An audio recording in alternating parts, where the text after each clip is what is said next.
미가서 6장 10절부터 16절. 악인의 집에 아직도 불의한 재물이 있느냐, 축소시킨 가증한 에바가 있느냐. 내가 만일 부정한 저울을 썼거나 주머니에 거짓 저울추를 두었으면 깨끗하겠느냐. 그 부자들은 강포가 가득하였고 그 주민들은 거짓을 말하니 그 혀가 입에서 거짓되도다. 그러므로 나도 너를 쳐서 병들게 하였으며 내 죄로 말미암아 너를 황폐하게 하였나니 내가 먹어도 배부르지 못하고 항상 속이 빌 것이며 내가 감추어도 보존되지 못하겠고 보존된 것은 내가 칼에 붙일 것이며 내가 씨를 뿌려도 추수하지 못할 것이며 감람 열매를 밟아도 기름을 내 몸에 바르지 못할 것이며 포도를 밟아도 술을 마시지 못하리라. 너희가 오므리의 율례와 집의 모든 예법을 지키고 그들의 전통을 따르니 내가 너희를 황폐하게 하며 그의 주민을 사람의 조석거리로 만들리라. 너희가 내 백성의 수욕을 감당하리라. 아멘. 오늘 말씀은 이스라엘 지도자들 또한 이 부자들 또한 하나님의 말씀을 엄히 지키지 못하고 말씀을 멸시하며 자신의 이익을 따라 탐욕을 앞세운 사람들에 대한 하나님의 준엄한 형벌의 심판이 기록이 되어 있습니다. 9절에 이런 말씀이 있었습니다. 9절에서 여호와께서 성읍을 향하여 외쳐 부르시나니 지혜는 주의 이름을 경외함이니라. 너희는 매가 예비되었나니 그것을 정하시니가 누구인지 들을지가. 자, 여러분, 매가 예비되었다. 그래도 자녀들을 이제 키울 때 말 안 들면 직접 때리지 않더라도 매를 준비하지 않습니까? 회초리를 미리 준비해 놓고 또 엄마 말 안 들으면 내가 준비되었다 이게 경고하지 않습니까?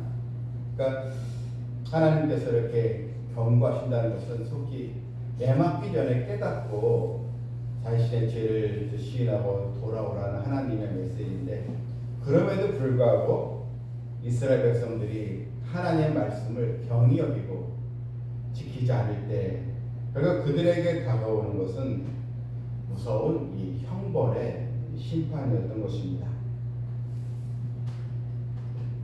자, 여러분 오늘 본문을 보게 되면 여러분 10절을 보니까요. 악인의 집에 아직도 불의한 재물이 있느냐, 축소시킨 가증한 에바가 있느냐.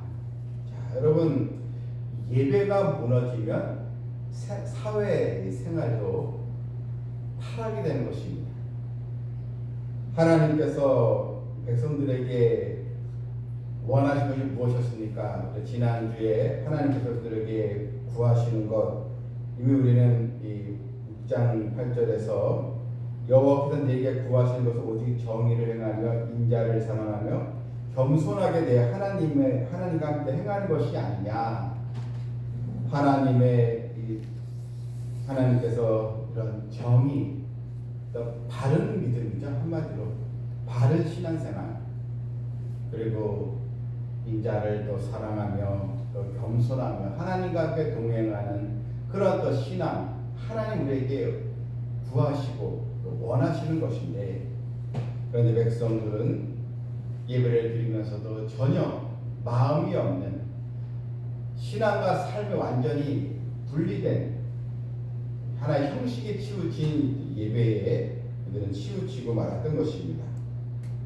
그러니 사회가 완전히 악으로 가득 채워질 수밖에 없었습니다.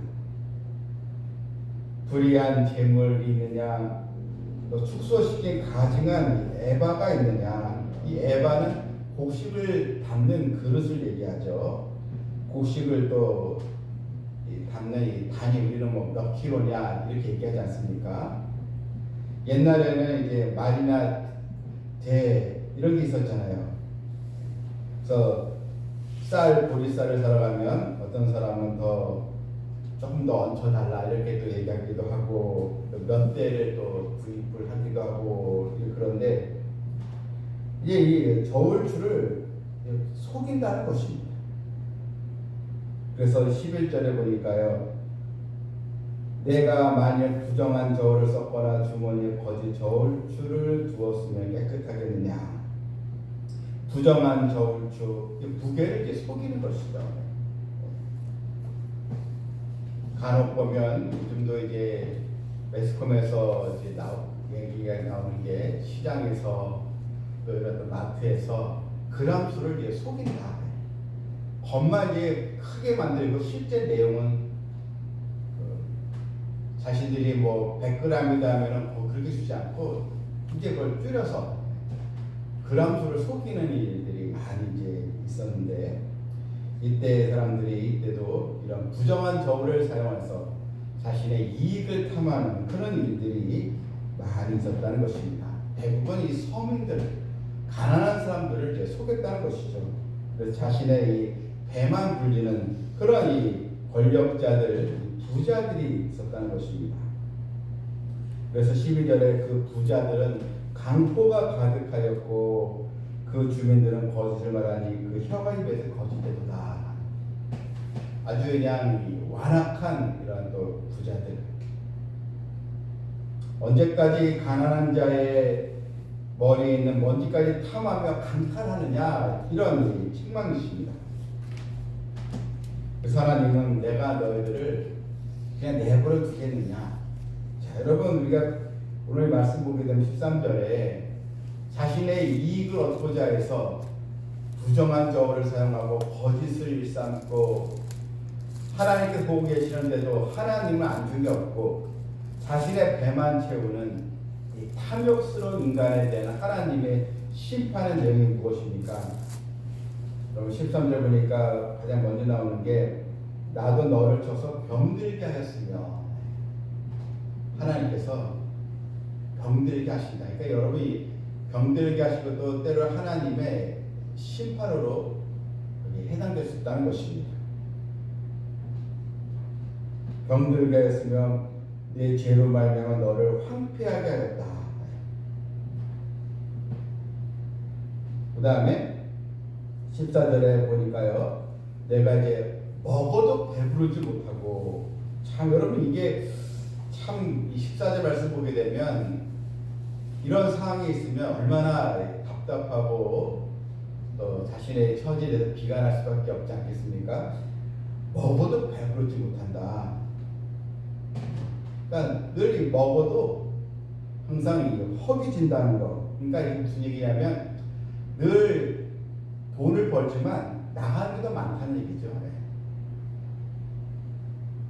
수입이 있지만 이게 수입이 쌓이는 게 아니고 벌어도 자기 쓸 게 없어요. 이게 이제 하나의 심판이에요. 형벌이죠.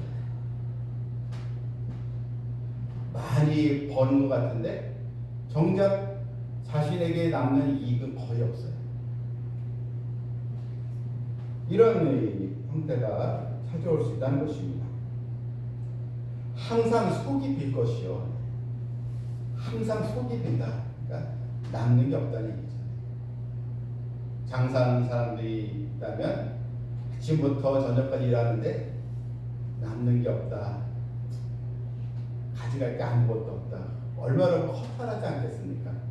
손님은 오히려 차라리 손님이 없고 그러면 남는 거 없겠지 하는데 손님도 많고 사람들은 많은데 정작 결산에 보면 남는 것이 하나도 없다. 이렇게 된다는 것이죠. 이건 하나님의 징벌인 것입니다.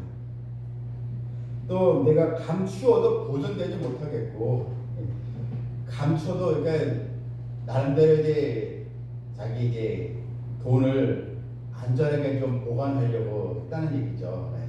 남 모르게 이제 삐자금 같은 것도 좀 삐자금 착복하면서 좀 자기만의 쓸 것을 예비해 놓고 그래서 이제 그것을 이제 보존하긴 하는데 근데 보관을 감추어도 보존되지 못한다. 만다. 결국 다 빼앗기고 만다.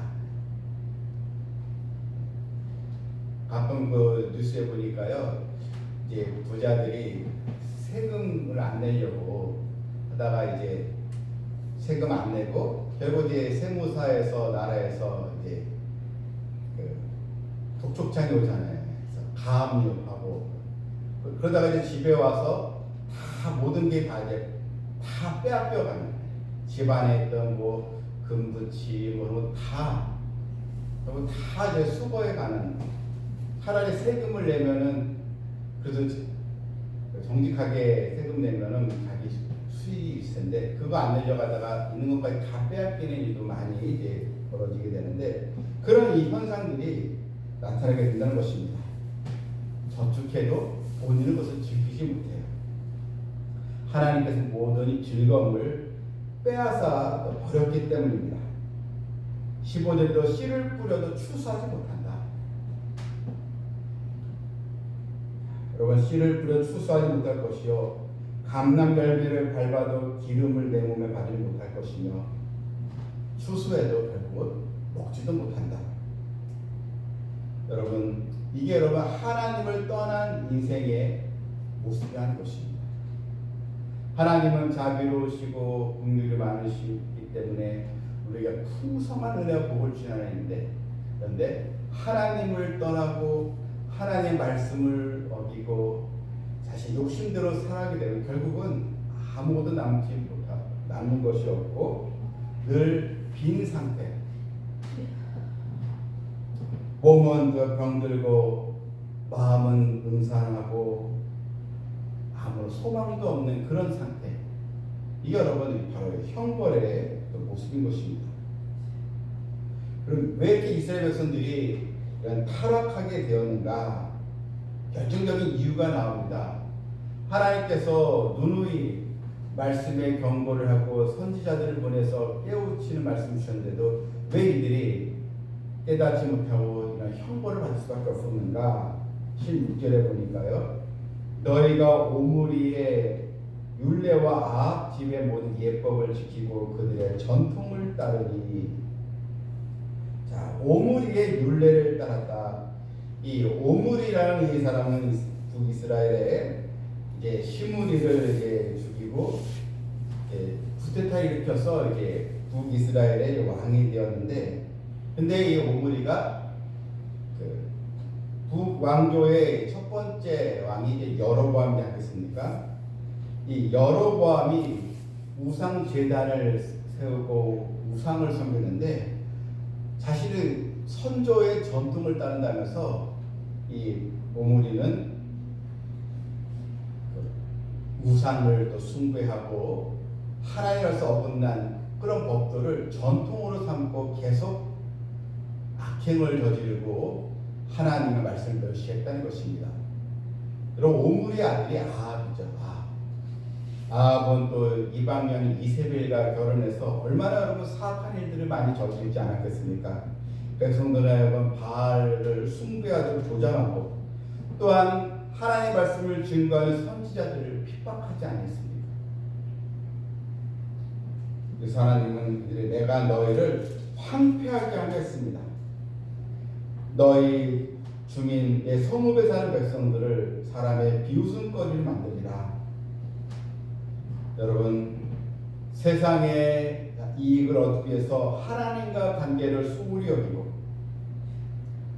또한 자신의 이런 욕심에 치우쳐서 불공정하고 또한 오직 탐욕의 그런 또 죄로 자신의 이익을 계속 얻고자 하는 자들 다 하나님의 준엄한 형벌, 심판을 피할 수 없게 되는 것입니다. 우리는 세상 것을 얻기 위해서 하나님의 말씀과 어긋난 삶을 살아갈 수는 없습니다. 오히려 하나님의 말씀을 지키기 위해서 세상의 이익을 내려놓을 수 있는 그런 결단력 있는 믿음을 가져야겠습니다. 기독교의 신앙, 즉 성경적인 그 신앙은 바르게 믿는 것입니다. 먼저 바르게 믿고 열심히 있어야 하는 것입니다. 그런데 하나님 관계가 어긋난 가운데서 그래서 좀비들이 열심으로 있다면 그것은 아무런 소용이 없는 것입니다. 하나님은 모세를 통해서 율법과 규례와 법도를 주시면서 백성들을 가르치라, 말씀으로 권면하라, 늘 이렇게 선지자를 통해서 계속 권면을 해주셨습니다. 자동차를 운전할 때 교통법규를 지켜야 하는 것처럼 하나님의 자녀는 하나님의 말씀을 지키고 준수하며 나가야 하는 것입니다. 우리는 어떻습니까? 나는 정말 하나님의 공의를 따라가고 있는가? 살아계신 역사시는 하나님의 은혜를 얼마나 내가 사모하고 있는가? 오늘도 주신 그 말씀을 통해서 이스라엘 백성들의 그들의 이 탐욕으로 인한 형벌을 내용들을 많이 보았습니다. 우리는 이들의 이런 실패를 거울로 삼아서 오직 말씀 중심의 삶으로 또 하나님의 법도를 따라가고 순종의 삶을 나아가서 하나님 주시는 풍성한 은혜와 복을 누리는 저 여러분 모두가 되기를 주님의 이름으로 축원합니다. 아멘. 함께 시간 또 기도하겠습니다. 이 시간도 하나님의 그 말씀 통해서 하나님의 공의와 하나님의 또 말씀에 우리가 의지하여 진정으로 주를 섬기고 하나님의 은총을 입는 백성 되기를 시간 함께 간절히 기도하겠습니다.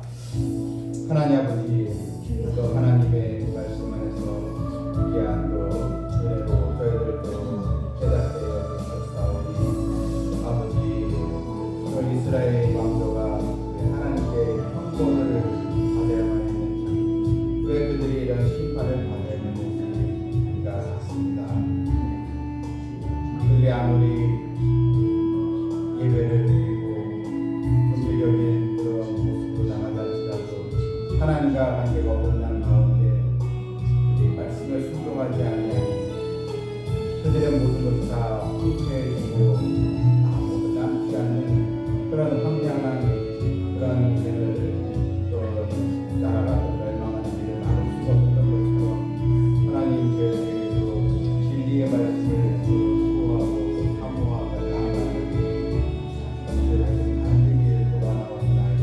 하나님께서 우리에게 원하시는 것 공의를 행하며 공의를 베풀며 겸손함으로 하나님과 동행하는 저희들 다 되시라고 인도하여 주시옵소서.